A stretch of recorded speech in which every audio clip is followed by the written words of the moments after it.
Hi folks, it's Scott. Welcome back to the channel. Glad you're watching. Please hit that subscribe button and hit that bell, ding ding ding ding, in the corner so you know when I'm on. I know I haven't posted a video in a few days. I've been rather busy doing other things. I've been meaning to put stuff out, but you know who's doing a good job at putting stuff out is Matt, Blind to Billionaire. Good job. You've been giving everybody the heads up. So I think I'm going to put my 2 cents in today. It's going to be a little different because I've got two quick things. Stimulus checks are coming out. Mine came out today, thank God.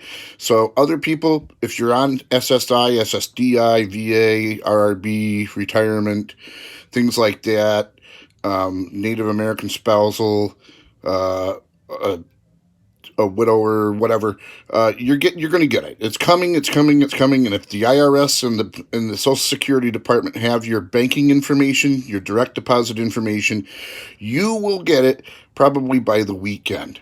Good bet is most people will have it by then anyway. So if you don't have it today, you'll probably get it tomorrow, Friday, Saturday, possibly. And maybe if it really takes that long, probably Monday. Now, those of you with Direct Express cards, debit cards, things like that, it'll probably take maybe this weekend, maybe Monday, maybe midweek next week for you to get yours and to have them all fully issued. If you're getting your check by mail, that will take the longest, obviously. Some will get it within a few days, and the rest will get it days following. So, it's going to take about 2 weeks to roll out everybody's money, and that'll be good. And if you didn't get your check for some reason, go on to getmypayment.org from the IRS, and they will fix you. They will figure you out. If they had your banking information from the last checks, you shouldn't have to do anything. But if they don't have your banking information for this one, you might want to provide it, because who knows? Maybe down the road there's going to be another stimulus, and I bet there probably will be. Maybe not as much. That's okay. It'll still be a help. However, there's another little small thing I want to talk about here real quick, and I'm going to try to keep this short today because lots of things are going on around the studio here, so I might get interrupted at any minute. Who knows? So I might have to redo the whole video if that happens. Anyway, remember when during the election and during the campaign that Biden and the Democrats were promising people on Social Security another $200 a month? What happened to it? You know what happened to it? Just like the election itself, it disappeared. But they also had some other proposals, like changing the cost of living adjustment and how it's formulated. Now, mind you, the consumer price index for everybody in the country is how the cost of living is adjusted through Social Security nowadays.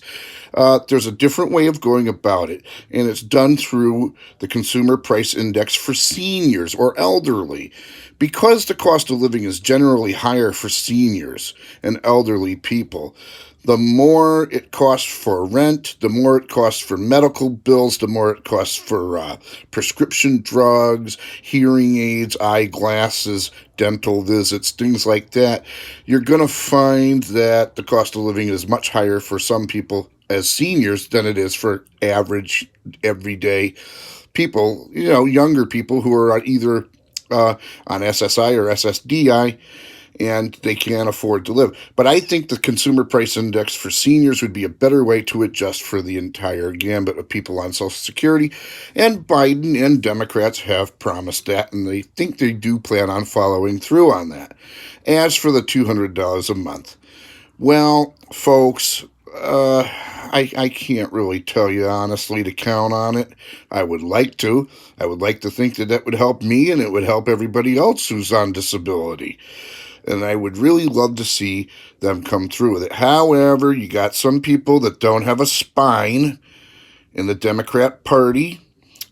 Unfortunately, they don't want to ruffle too many feathers, and they don't want to push themselves over the edge. And if you push them too hard, they've already said they'll go to the other side. They'll flip. And of course, then they'll give the gavel right back to Mitch McConnell as the majority leader. Not a good thought. We all know what happened to obstruction Mr. Mitch did last year when Trump was trying to get the same money through for the stimulus checks, but it didn't happen. Okay, folks, with that, I'm going to end this video here because I just wanted to get that out there for you. Keep going, everybody. Keep praying and keep on your senators, keep on your congressmen. Nail them to the cross and tell them they have to honor their political promises that they made during the campaign. The $200 more a month for Social Security and the cost of living adjustment change, because they need to do this. They promised it. They said they would. Now it's time to hold their feet to the fire and tell them it's time to come out and do it. I'm going to post this video on Twitter, and hopefully the senators and House representatives and the president himself might even actually take a look at it. And hey, Schumer, while I'm at it, come on, dude, stop acting like Trump, will you please? You tweet more than I've ever seen even Trump do on certain days. So come on, buddy. I know you're tweeting out good things, and I know you're trying to do the right thing, but it's getting a little ridiculous when I hear everything else and see everything else being tweeted out, and no doubt they're good things, okay? No doubt they're good things, but you got to start fighting for people like us. You can't just fight for the low working class people. You got to fight for the people who are way below poverty level, okay? And I know that that is your ultimate goal, but we got to see some action, pal. We got to see some action, huh? We're tired of listening to rhetoric. We're tired of being used as political pawns. We don't like that. We're 70 million people strong. We need help. Okay? Some of us more than others. There are some people living on $9,600 a year. You tell me what city you can afford an apartment in with that. You tell me how I can get a housing choice voucher when there's a 15-year waiting list. I said that right, a 15-year waiting list for the housing choice voucher program, otherwise known as Section 8. And, oh, SNAP only covers food, doesn't help with anything else, although it is a help. And depending on the state you live in, you're either getting minimum or maximum, but if you're getting maximum, you're probably living in a state where it's way too much to pay for a rent anyway. So with that, I'm signing out, guys. I kept it short. I kept it under 10 minutes, and I said I would.